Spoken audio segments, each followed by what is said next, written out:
Mendiskusikan masalah kasus ijazah palsu ini bukan kejahatan. Pro kontra itu biasa. Untuk membuktikan ijazah Jokowi asli dengan cara mempidanakan orang. Siapa yang sesungguhnya membisiki mantan presiden kita ini jika dia tidak mengerti tentang undang-undang informasi publik, keterbukaan publik dan undang-undang perlindungan data pribadi, ya, siapa yang membisiki ini sehingga setiap orang yang bertanya itu harus dipolisikan.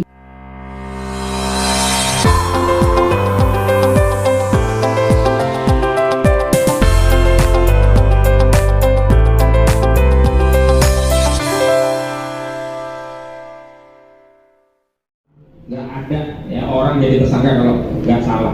Dan mendiskusikan masalah kasus ijazah palsu ini bukan kejahatan. Pro kontra itu biasa. Jangan semua dipaksa pro atau dipaksa kontra. Biarkan rakyat yang menilai apakah mereka yakin ijazahnya palsu atau tidak. Dan sebenarnya kalau ingin membangun keyakinan berdasarkan bukti, itu tinggal tunjukkan. Kalau narasi ya memang masyarakat tidak mudah untuk mempercayai narasi. Saya kasih ilustrasi demikian ya. Kita tidak mungkin sampai ke puncak gunung melewati rute pendakian yang sudah terbukti gagal. Maksud saya adalah kalau kita ingin meyakinkan publik ijazah itu asli, maka kita tidak boleh menempuh rute untuk meyakinkan publik dengan pola, cara, atau mekanisme yang terbukti sudah gagal. Apa itu? Untuk membuktikan ijazah Jokowi asli dengan cara mempidanakan orang. Ini sudah terbukti kasus Bambang Tri dan Gus Nur, itu kan dipidana. Harapannya kan publik menjadi yakin, oh ijazah Jokowi kan asli. Apa buktinya? Gus Nur, Bambang Tri di penjara. Kan nggak nyambung dan nggak bisa memberi keyakinan. Maka hari ini jangan mengambil rute itu untuk kedua kalinya, itu udah gagal.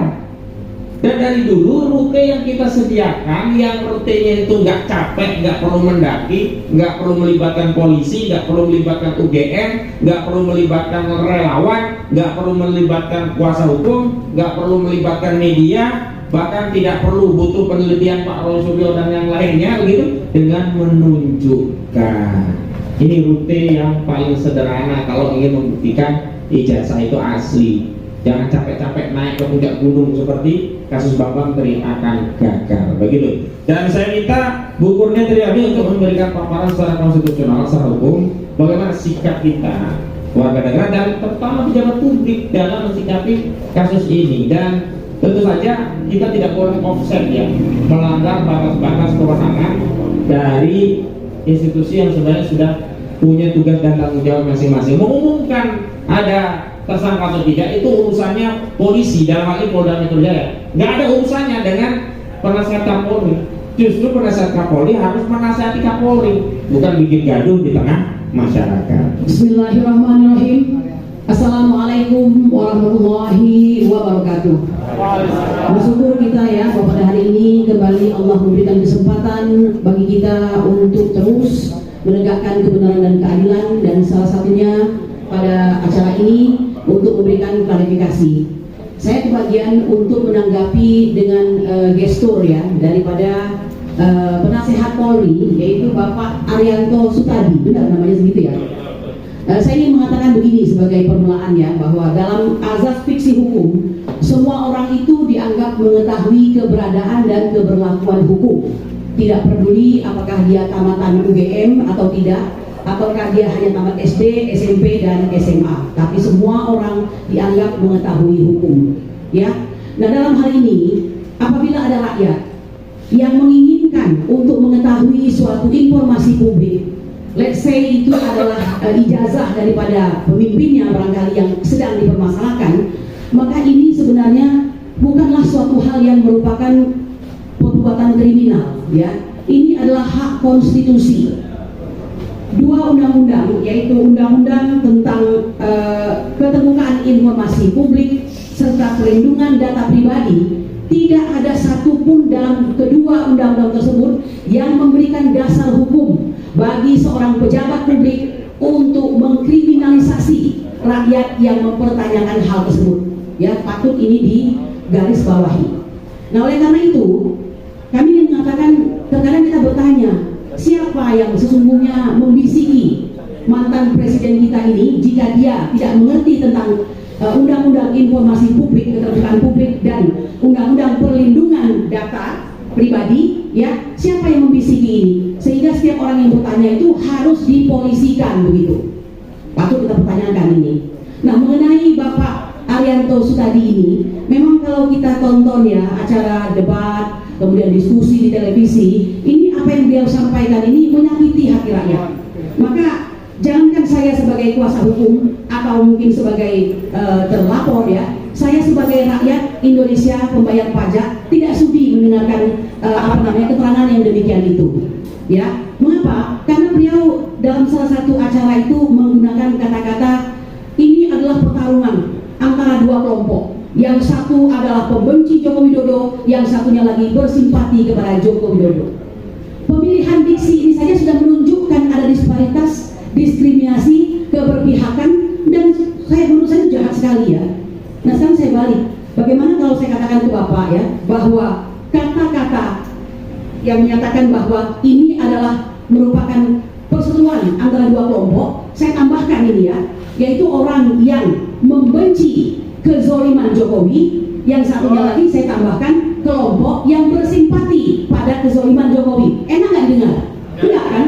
Jadi gunakanlah kata-kata ya, yang kata-kata itu tidak Anda gunakan untuk membela atau berpihak, tapi lakukan tugas Anda yang pada saat ini adalah sebagai penasehat ahli Kapolri. Namanya saja ahli, berarti kan di atas orang rata-rata begitu ya, apalagi yang dinasihati adalah Kapolri begitu. Nah, kemudian makin banyak lagi ini, baru sekitar beberapa jam yang lalu lah, karena sedang merespon tentang pengadilan yang ada di Sleman dan di Surakarta ya, beliau dengan sangat lincah mengatakan bahwa ini akan ada banyak tersangka, karena di Polda nanti itu tentang bukan hanya soal pencemaran nama baik dan fitnah, tapi juga tentang provokasi serta penghasutan. Ini Bapak sebenarnya paham atau tidak masalah ini ya? Anda dalami dulu, baru Anda sampaikan di Polda apa urusannya gitu ya. Jangan kebencian Anda kepada suatu kaum itu membuat Anda ngawur dalam memberikan informasi kepada masyarakat Indonesia. Apalagi kapasitas Anda adalah sebagai staf ahli Kapolri ya. Bapak-Ibu sekalian, narasi yang paling sering kita dengarkan lagi, kelompok-kelompok yang dia sebut dengan pembenci Jokowi itu adalah kelompok yang dia sebut dengan HTI, FPI, gerombolan sakit hati karena kalah pilpres dan sebagainya. Ayolah Pak, ya jangan Anda gunakan kata-kata tersebut, karena itu akan semakin mendowngrade Anda yang sudah pada level ahli tadi begitu. Ya, ini yang perlu saya sampaikan. Akan tetapi Bapak Ibu sekalian, saya tidak bisa berharap banyak.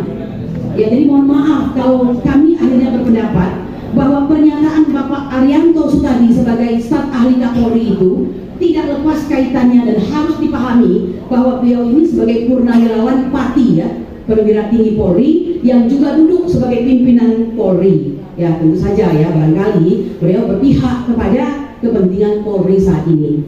Jadi jangan sampai kami akan berprasangka dan praduga buruk bahwa kita tahu Polri hari ini adalah Kapolri yang terlama menjabat posisinya, dan beliau itu siapa, nanti saya jadi salah lagi ngomongnya ini ya. Tetapi itu adalah fakta di masyarakat yang tidak bisa dibantah, tapi mungkin tidak banyak orang mampu mengatakannya. Nah, jadi kami tahu bahwa beliau tidak akan dalam hal ini ya, melihat dari beberapa statementnya di media massa, akan membela atau adil dalam hal ini. Nah, oleh karena itu fungsi daripada klarifikasi hari ini saya kira banyak gunanya ya, untuk Bapak Arianto Sutadi membenah diri agar besok kalau tampil lagi di televisi, tampillah sebagai bayangkari negara ya, bukan bayangkari seseorang. Saya kira demikian ya. Jadi begitu Bang Ahmad Rosinuddin yang bisa saya sampaikan ya. Nah, sekali lagi saya ingin menyampaikan bahwa sudah selayaknya presiden, mantan presiden itu orang yang sesungguhnya adalah orang yang bukan orang biasa ya. Beliau itu tetap dalam hidupnya akan terus menyandang orang yang luar biasa. Apa buktinya bahwa beliau orang luar biasa? Setelah beliau tidak lagi menjabat sebagai presiden, bukankah beliau berhak mendapat gaji yang disebut dengan pensiunnya itu ya? Itu menunjukkan bahwa dia tidak biasa, dia adalah pensiunan presiden begitu. Dan beliau bukankah mendapatkan mendapatkan hadiah dari negara berupa rumah yang di Colomadu itu yang nilainya hampir 100 miliar dan sebagainya. Nah, oleh karena itu bertingkahlah yang baik, bertingkahlah yang sesuai dengan hukum, karena pada dasarnya pada saat kita berada pada posisi saling kontra seperti ini, hukumlah sebagai panglima. Jadi demikian yang bisa saya sampaikan. Wabillahi taufiq wal hidayah. Assalamualaikum warahmatullahi wabarakatuh.